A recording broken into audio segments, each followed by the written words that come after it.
Vamos, hermanos, a abrir nuestras Biblias en el Evangelio de San Mateo, capítulo 3,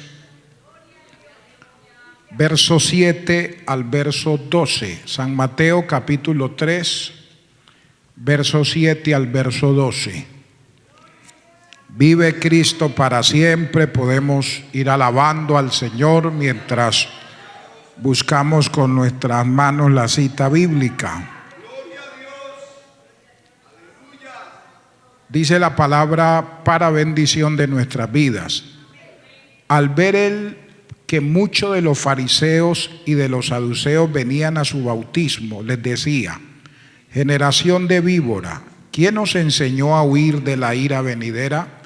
Haced pues frutos dignos de arrepentimiento.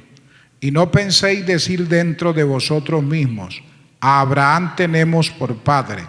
Porque yo os digo que Dios puede levantar hijos a Abraham aún de estas piedras.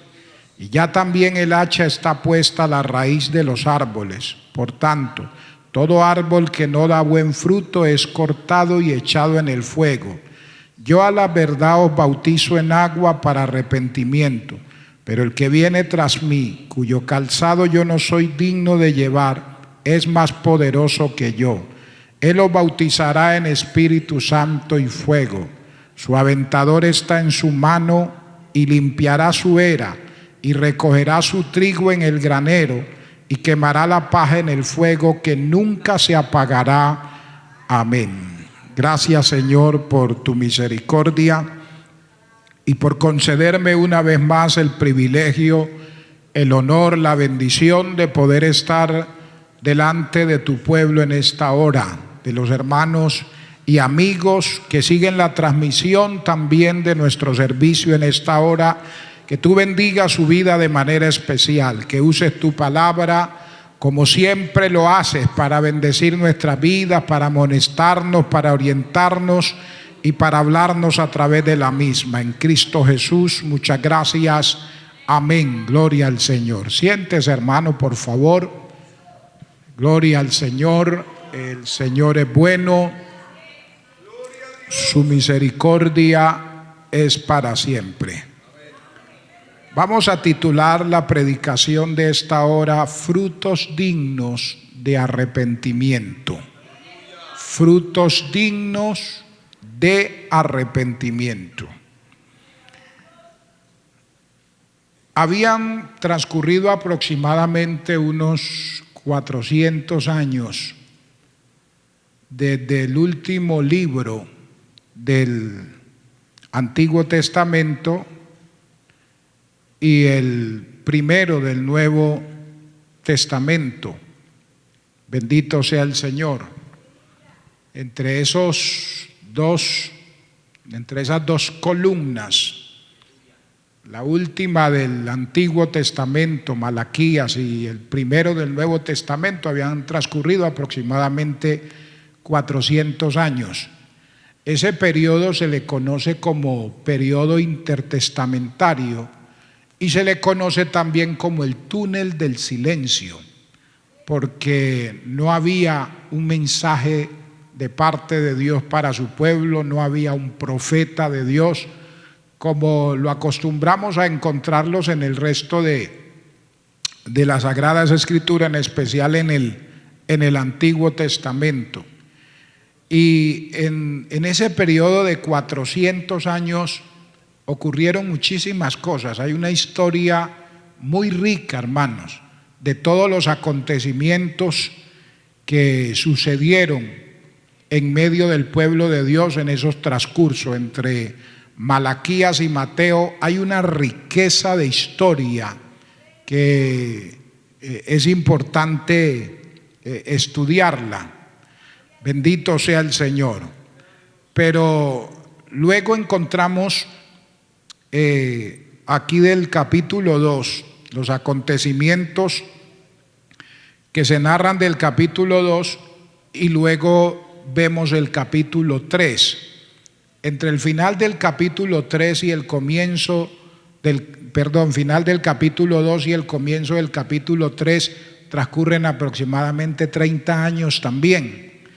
Y aparece en escena un hombre que Dios había escogido y estaba preparando para romper con ese silencio que por tanto tiempo se había guardado, por decir así, en el pueblo del Señor. Y el hombre que aparece en escena y rompe ese silencio es Juan el Bautista. Y lo encontramos aquí en este capítulo 3. Y él aparece en la escena con un tema muy importante. Aparece con una predicación, que es la que encontramos del verso 1 hasta el verso 12.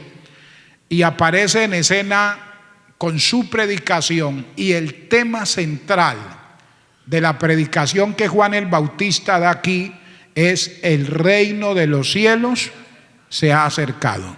Ese es el tema de su predicación. Aquí encontramos una predicación en este capítulo 3, reitero, del verso 1 al verso 12, es la predicación de Juan el Bautista, y el tema central de esta predicación es: el reino de los cielos se ha acercado. Por eso dice el verso 1: en aquellos días vino Juan el Bautista predicando en el desierto de Judea y diciendo: arrepentíos, porque el reino de los cielos se ha acercado. Entonces, mire que él aparece con este tema tan importante, hablando de la venida del reino de Dios. Pero me llama la atención que habla también del requisito esencial, indispensable, para poder entrar en ese reino. Usted ve que su tema es: el reino de los cielos se ha acercado. Y era el llamado. Dios hacía un llamado para que su pueblo participara de ese reino. Pero a ese reino no se podía entrar de cualquier manera. Al reino de los cielos no se puede ingresar de cualquier manera. Y él habla también en ese mismo verso, en el verso 2, habla del requisito esencial para poder entrar en el reino de los cielos. Y ese requisito central es el arrepentimiento. Por eso en el verso 2 dice: diciendo, arrepentíos, porque el reino de los cielos se ha acercado. Así que el arrepentimiento es el requisito esencial para que una persona pueda entrar en el reino de los cielos, para que pueda ser parte de ese reino, amén, y disfrutar de las bendiciones que hay en él. Alabado sea el Señor. Cuando Juan el Bautista habla de arrepentimiento, arrepentimiento se puede considerar como un cambio de actitud hacia el pecado. El arrepentimiento también significa darle la espalda al pecado y volvernos a Dios. Arrepentimiento también significa sentir dolor por haber ofendido a Dios y tomar una resolución de no volverlo a ofender más. Entonces, cuando una persona se arrepiente de sus pecados, de verdad, esa persona siente dolor en su corazón por haber ofendido a Dios, por haber hecho lo malo delante del Señor, y toma la resolución de no volverlo a ofender, de no volverle a fallar. Bendito sea el Señor. La persona que se ha arrepentido de verdad es la persona que le da la espalda al pecado y se vuelve a Dios. Le dice al pecado: no más con usted, no quiero seguir participando de usted y me voy a volver a Dios. Alabado sea el Señor. Entonces mire que esto es importante. Uno no puede entrar al reino de los cielos de cualquier manera. Hoy se enseña muchas cosas y se dice, entre una de ellas, que después que usted se convierte al Señor, después que usted reconoce a Cristo como su Salvador, usted ya no tiene más problema. Lo importante es que usted lo haya reconocido, lo haya aceptado como su Señor y Salvador, y ya su salvación no va a tener ningún problema. Ya usted no va a ser afectado en nada de ahí en adelante. Usted puede seguir pecando, usted puede seguir haciendo lo malo, usted puede seguir haciendo lo que sea porque usted ahora es hijo de Dios. Alguien decía en una ocasión, hablando de este tema, decía: un hijo no deja de ser hijo por lo mal que se porte. Sigue siendo hijo, así sea el diablo.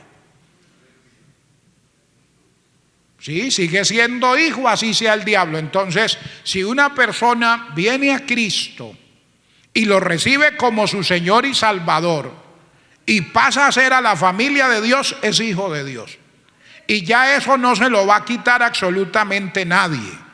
Y eso es falso. Eso va en contra de la palabra. Amén. Porque el verdadero arrepentimiento, estamos diciendo que significa dolor por haber ofendido a Dios, y la persona toma resolución de no volver a pecar. Cuando una persona de verdad se ha arrepentido, le da la espalda al pecado, o sea, no practica el pecado y se vuelve a Dios. La Biblia dice que el que encubre su pecado no va a prosperar, pero el que lo confiesa y se aparta alcanzará misericordia. Entonces Dios me va a perdonar, Dios me va a bendecir cuando de verdad no solo me haya arrepentido, sino que me haya apartado de mi pecado, me haya apartado. De hecho, la palabra convertir que encontramos en el libro de Hechos, cuando dice que si nos volvemos al Señor, y Él nos va a perdonar y va a venir de la presencia del Señor tiempo de refrigerio.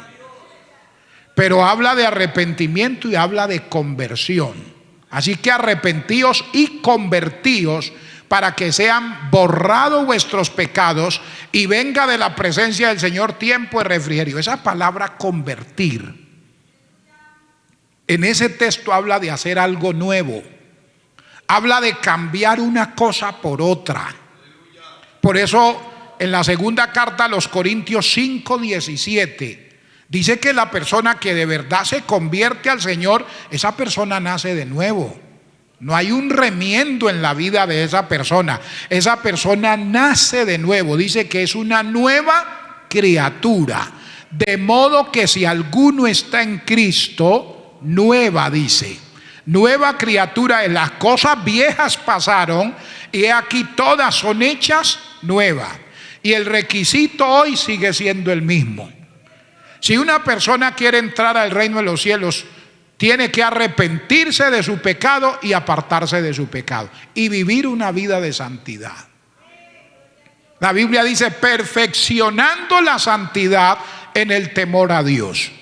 Así que es un proceso, hermanos, de una vida de cambio y de transformación. Así que la persona que se ha arrepentido es aquella que ha dado un giro total a su vida, de tal manera que ese camino de mentiras, ese camino de calumnias, ese camino de venganza, ese camino de engaño, ese camino de trampas, ese camino de chismes, ese camino de inmoralidades, ese camino de abusos, ese camino de maldad queda atrás.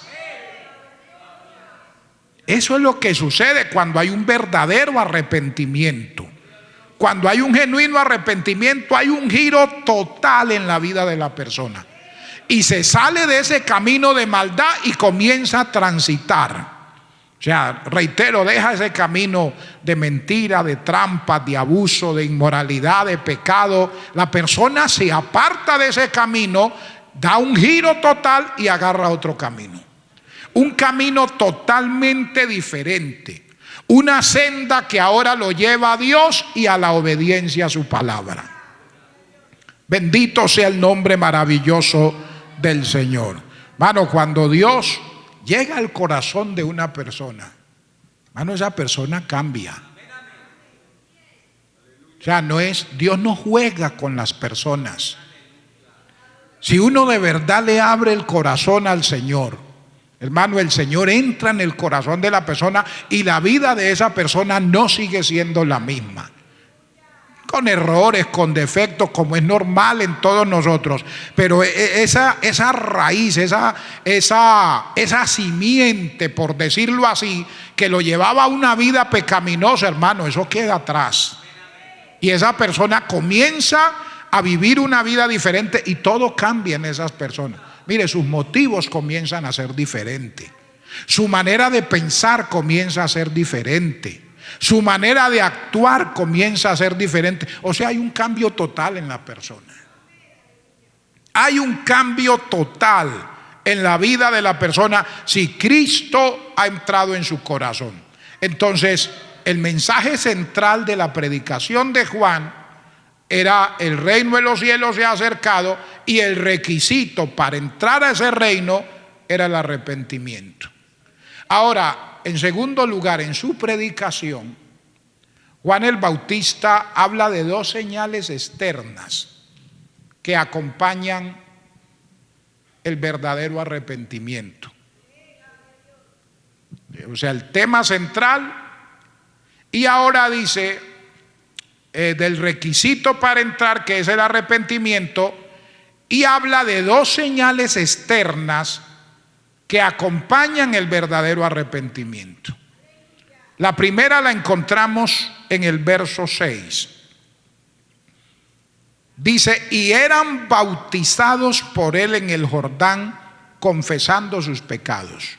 La primer señal que encontramos externa de la persona que se ha arrepentido es el bautismo. Y es el paso que da una persona que se ha arrepentido de sus pecados de verdad y quiere volverse a Dios, y después de recibir la palabra quiere bautizarse.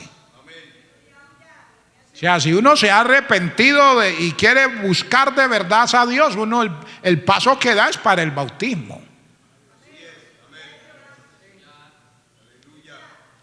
Hoy uno lucha en las iglesias porque se convierte mucha gente, pero es poca las personas que de verdad se fundamentan y dan ese paso externo como señal de su arrepentimiento, y es el bautismo. Yo me acuerdo que, cuando yo me convertí al Señor, yo a los 3 meses de convertido ya me estaban bautizando. O sea, eso fue rápido. Y uno veía, sí, cantidad de personas que no tenían dificultades. Algunas personas llegan con sus dificultades que hay que solucionar primero para luego pues bautizarse. Pero los que no tenían ninguna complicación inmediatamente daban ese paso importante que es el bautismo. Y bueno, yo lo di a los 3 meses de convertidos. Hoy uno encuentra personas en las iglesias con años, hermanos, y que no tienen ninguna dificultad para bautizarse y no sé qué esperan. Bueno, aquí Juan el Bautista dice que una de las señales que confirman el arrepentimiento, una de las señales externas, es el bautismo. La persona que se ha arrepentido y quiere servir a Dios da ese siguiente paso. La segunda señal externa la encontramos en el verso 8. Haced pues frutos dignos de arrepentimiento. Dos señales externas de un genuino, dice Juan, arrepentimiento: bautismo y frutos. Y fruto. Aleluya. Y eso es muy importante y quiero que lo analicemos. Juan habla de estas dos señales, pero de estas dos señales, Juan resalta que la evidencia segura de un verdadero arrepentimiento son los frutos. O sea, el arrepentimiento nos deben llevar a estas dos señales externas: bautismo y fruto. Pero de esas dos señales externas, la señal segura de que una persona de verdad se ha arrepentido son los frutos. Porque hay gente que se ha bautizado pero no da frutos dignos de arrepentimiento. O sea, no me puedo conformar. El bautismo es importante, pero no me puedo conformar solo con descender a las aguas bautismales. La persona tiene que preocuparse por dar frutos dignos de arrepentimiento. Alabado sea el nombre maravilloso del Señor. Y usted ve que Juan, y ahora ¿por qué Juan habla de esto? Porque entre los que venían a su bautismo, en medio de ese avivamiento espiritual, habían entre los candidatos, por decirlo así, al bautismo de Juan, habían personas que pertenecían a los dos principales grupos religiosos que tenían los judíos. Y los encontramos ahí en el verso 7. Mire lo que dice: al ver él que muchos de los fariseos y de los saduceos venían a su bautismo, les decía: generación de víboras, ¿quién nos enseñó a huir de la ira venidera? Aleluya. Tremendo. Miren que había un avivamiento tremendo con este mensaje y con ese ministerio de Juan. Y vienen candidatos de los grupos, de dos grupos principales entre los judíos. Estaban los fariseos. Los fariseos eran muy estrictos en enseñar y en el cumplimiento de la ley de Moisés. Aunque no la aplicaran a sus vidas, pero eran cortantes con eso. Eran cortantes, o sea, eran muy estrictos. Y los fariseos pertenecían a la clase sencilla, por decir así, o a la clase pobre del pueblo. O sea, toda la clase pobre del pueblo judío era muy alineada con los fariseos. Los saduceos, ellos no eran en ese sentido tan estrictos como los fariseos, pero eran tremendos. En el asunto doctrinal, los fariseos creían en la resurrección de los muertos, los saduceos no. Y ahí usted va a encontrar entre los judíos dos escuelas que eran tremendas en el asunto de la interpretación de la ley. Y de ahí salían prácticamente, por decirla, las normas, las normas que se extraían de la ley entre ellos. Y una escuela pertenecía a los fariseos y otra escuela pertenecía a los saduceos. Los sumos sacerdotes, que por lo general se escogían, pertenecían al grupo de los saduceos. Los saduceos eran más de la línea de los romanos, compartían más con ellos. Bueno, había una cantidad de cosas con ellos. Bendito sea el Señor. Estos dos, personas de estos dos grupos tan estrictos, acuden al bautismo de Juan. O sea, habían aceptado el mensaje de Juan y ahora vienen para ser bautizados. Pero mire cómo los recibe Juan, porque ellos vienen aparentemente diciendo: ya estamos arrepentidos y aquí venimos a bautizarnos para una evidencia de nuestro genuino arrepentimiento. Y Juan va con ese mensaje tan cortante. Dice que al ver él que muchos, no eran pocos, muchos de los fariseos y de los saduceos venían a su bautismo, ¿qué les dijo? Bienvenidos. Me alegro que hayan reaccionado y ahora vengan al camino correcto. Los felicito, fariseos, por arrepentirse. Saduceos, los felicito, bienvenidos. No, les dijo generación de víboras. Usted se imagina que alguien venga a manifestar su arrepentimiento y se le reciba con un saludo de esos. Él les dice: generación de víboras, ¿quién os enseñó a huir de la ira venidera. ¿Y qué les dice? Haced pues frutos dignos. O sea, ustedes se han arrepentido, pero los frutos que muestran ustedes no es de personas que hayan nacido de nuevo. No es de personas que de verdad se hayan encontrado con Dios.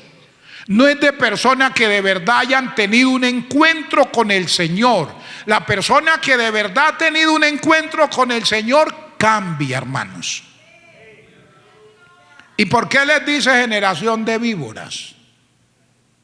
Y les dice, ¿quién les enseñó a huir de la ira venidera?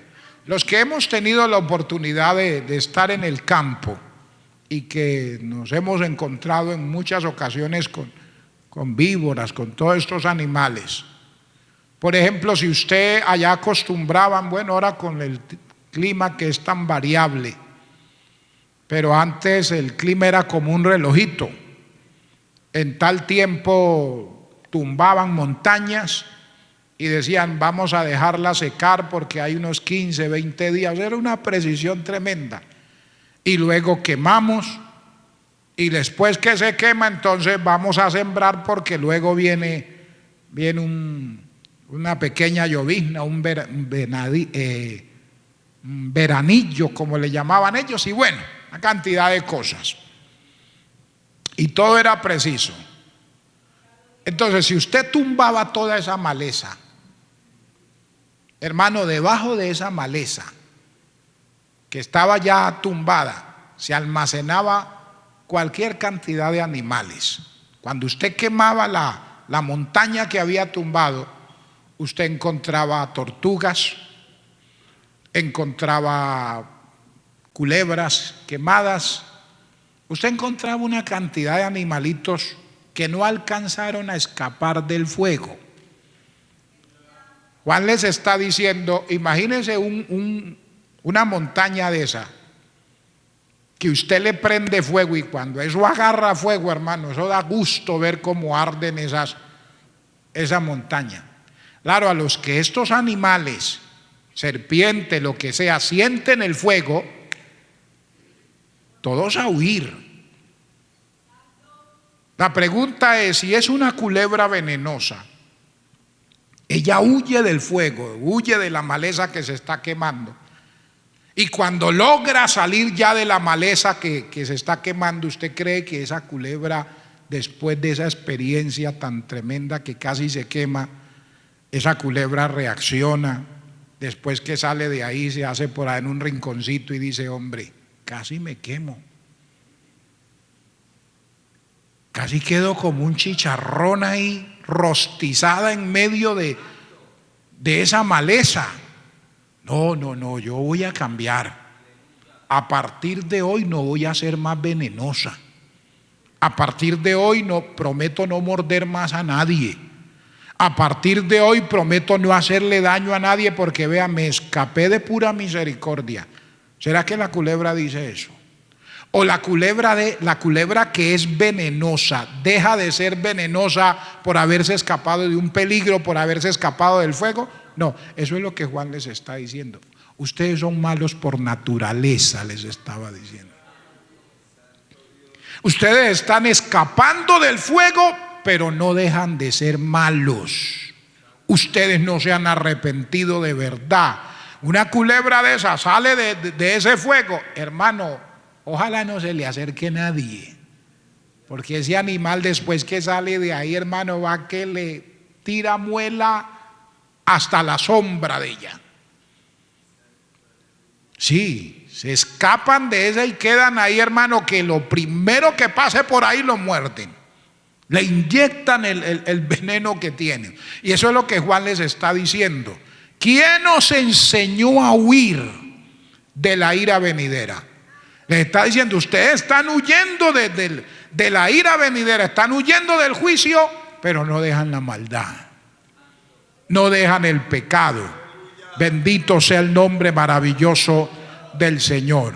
Así que Él los compara con estos animales peligrosos y los llama a dar frutos dignos de arrepentimiento. Y mire que otra parte, Juan termina su predicación mostrando con símbolos. ¿Qué símbolos representan a la persona que se ha arrepentido? ¿Y qué símbolos representan a la persona que no se ha arrepentido? Y no solo termina hablando de los símbolos que representan a la persona arrepentida y no arrepentida, sino de los lugares, del destino de cada persona arrepentida y del destino de la persona que no se ha arrepentido. Por ejemplo, en el verso 7, verso 10 y verso 12 encontramos los símbolos que él utiliza para hablar de las personas que no han tenido un verdadero encuentro con Dios.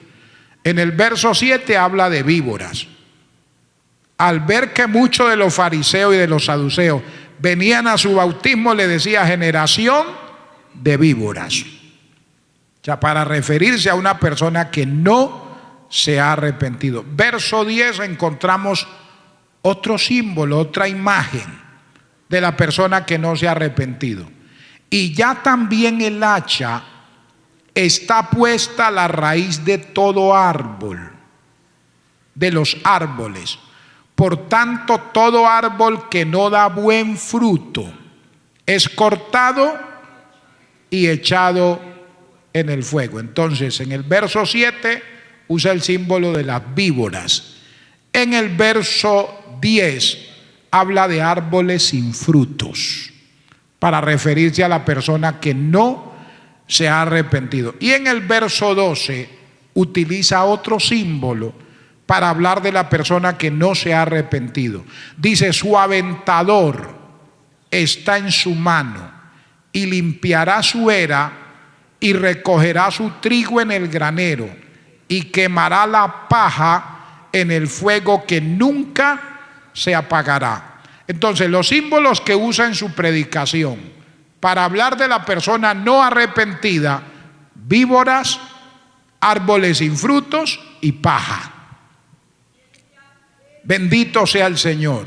Pero también utiliza símbolo para hablar de la persona que sí se ha arrepentido y sí ha tenido un encuentro con el Señor, y está en el verso 12. Dice: su aventador está en su mano y limpiará su era, oiga esto, y recogerá su trigo. Una cosa es la paja y otra cosa es el trigo.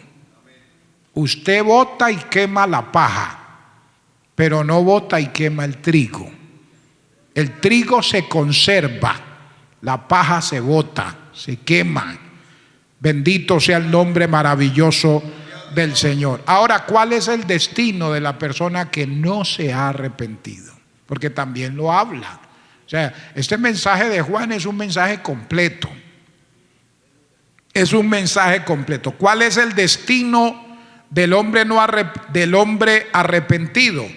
El verso 12, miremos: su aventador está en su mano y limpiará su era y recogerá su trigo y lo guardará ¿dónde? En el granero. Entonces, el granero es el destino del trigo. El granero es el destino de ese fruto. Alabado sea el nombre del Señor. Pero ¿cuál es el destino de la paja? El mismo verso lo dice, haciendo referencia al destino de la persona que no ha conocido a Dios, o de la persona que no se ha arrepentido de su pecado. Su aventador está en su mano y limpiará su era y recogerá su trigo en el granero.